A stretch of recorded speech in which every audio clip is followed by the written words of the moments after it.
Chapter 9. Powder and Arms.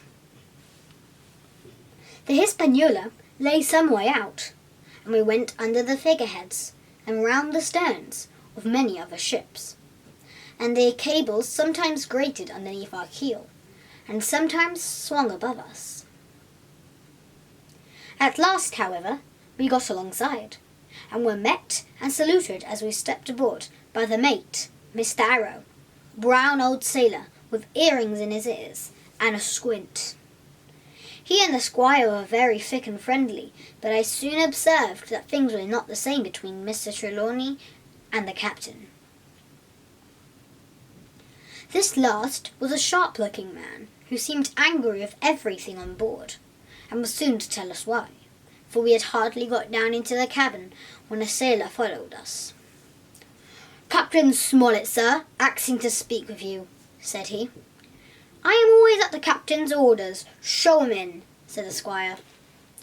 The captain, who was close behind his messenger, entered at once and shut the door behind him. "Well, Captain Smollett, what have you to say? All well, I hope? All ship-shape and seaworthy?"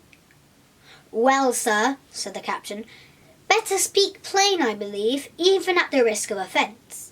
I don't like this cruise, I don't like the men, and I don't like my officer. That's short and sweet." "Perhaps, sir, you don't like the ship?" inquired the squire, very angry, as I could see. "I can't speak to that, sir, not having seen her tried," said the captain. "She seems a clever craft, more I can't say." "Possibly, sir, you may not like your employer either," says the squire. But here Dr. Livesey cut in. "Stay a bit," said he, "stay a bit. No use of such questions as that but to produce ill feeling. The captain has said too much, or he has said too little, and I'm bound to say that I require an explanation of his words. You don't, you say, like this cruise. Now, why?" "I was engaged, sir, on what we call sealed orders, to sail this ship for that gentleman where he should bid me," said the captain. "So far, so good. But now I find that every man before the mast knows more than I do. I don't call that fair now, do you?" "No," said Dr. Livesey, "I don't." "Next," said the captain, "I learn we are going after treasure. Hear it from my own hands, mind you. Now, treasure is ticklish work. I don't like treasure voyages on any account, and I don't like them, above all, when they are secrets, and when, begging your pardon, Mr. Trelawney, the secret has been told to the parrot." "Silver's parrot?" asked the squire. "It's a way of speaking," said the captain. "Blabbed, I mean. It's my belief neither of you gentlemen know what you are about. But I'll tell you my way of it. Life or death, and a close run."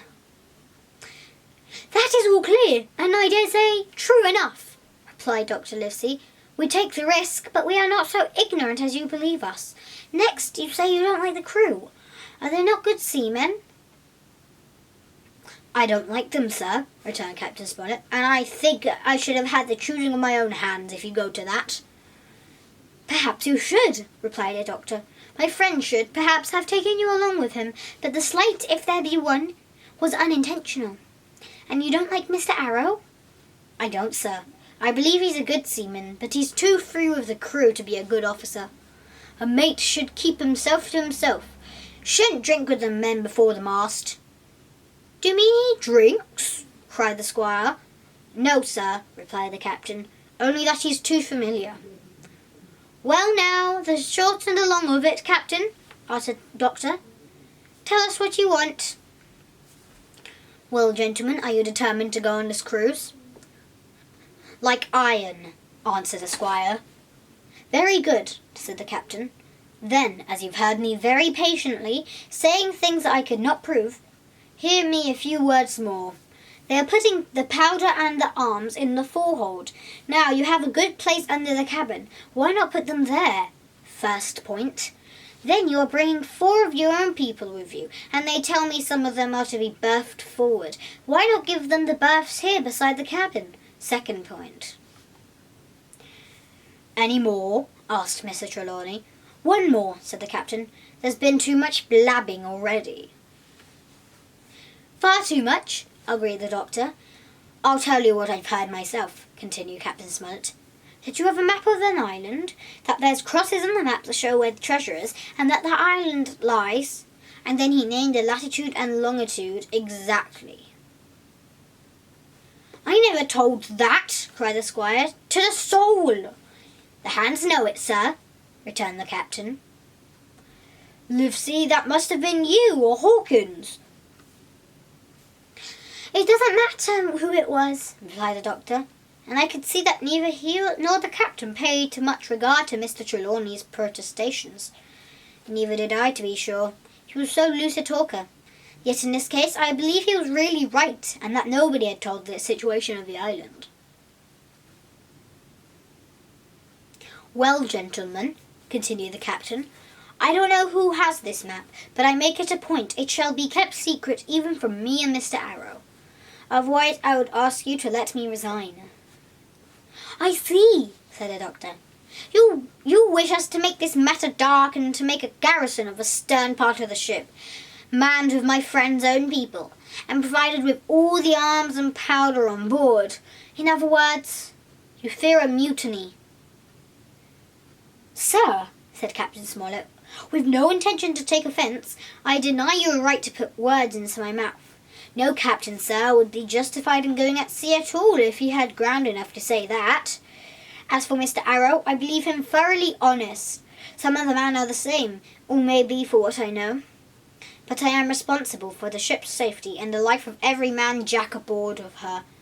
I see things going, as I think, not quite right. And I ask you to take certain precautions or let me resign my berth. And that's all. Captain Smollett, began the doctor with a smile, did you ever hear the fable of the mountain and the mouse? You will excuse me, I dare say, but you remind me of that fable. When you came in here, I stake my wig, you meant more than this. Doctor, said the captain, you are smart. When I came in here, I meant to get discharged. I had no thoughts that Mr. Trelawney would hear a word. No more I would, cried the squire. Had Livesey not been here, I should have seen you to the deuce. As it is, I have heard of you. I will do as you desire, but I think the worse of you. Think as you please, sir, said the captain. You find I do my duty. And with that, he took his leave. Trelawney, said the doctor, contrary to all my notions, I believed you had managed to get 2 honest men on board of you, that man and John Silver. Silver, if you like, cried the squire, but as for that intolerable humbug, I declare I think his conduct unmanly, unsailorly, and downright un-English. Well, says the doctor, we shall see. When we had come on deck, the men had begun already to take out the arms and powder, yo-ho-hoing at their work, while the captain and Mr. Arrow stood by superintending. The new arrangement was quite to my liking. The whole schooner had been overhauled. 6 berths had been made astern out of what had been the after part of the main hold, and this set of cabins was only joined to the galley and forecastle by a sparred passage on the port side. It had been originally meant that the captain, Mr. Arrow, Hunter, Joyce, the doctor, and the squire were to occupy these 6 berths. Now, Meredith and I were to get 2 of them, and Mr. Arrow and the captain were to sleep on deck in the companion, which had been enlarged on each side till you might have almost called it a roundhouse. Very, very low it was still, of course, but there was room to swing 2 hammocks, and even the mate seemed pleased with their arrangement. Even he, perhaps, had been doubtful as to the crew, but that is only guess, for as you shall hear, we had not long the benefit of his opinion. We were all hard at work, changing the powder in the berths, when the last man or 2, and Long John along with them, came off in the shore boat. The cook came up the side like a monkey for cleverness, and as soon as he saw what was doing, "So ho, mates," says he, "what's this?" "We're a changing of a powder, Jack," answers one. "Why, they the powers," cried Long John. "If we do, we'll miss the morning tide." My orders, said the captain shortly. You may go below, my man. Hands will want supper. Aye, aye, sir, answered the cook, and touching his forelock, he disappeared at once in the direction of the galley. That's a good man, Captain, said the doctor.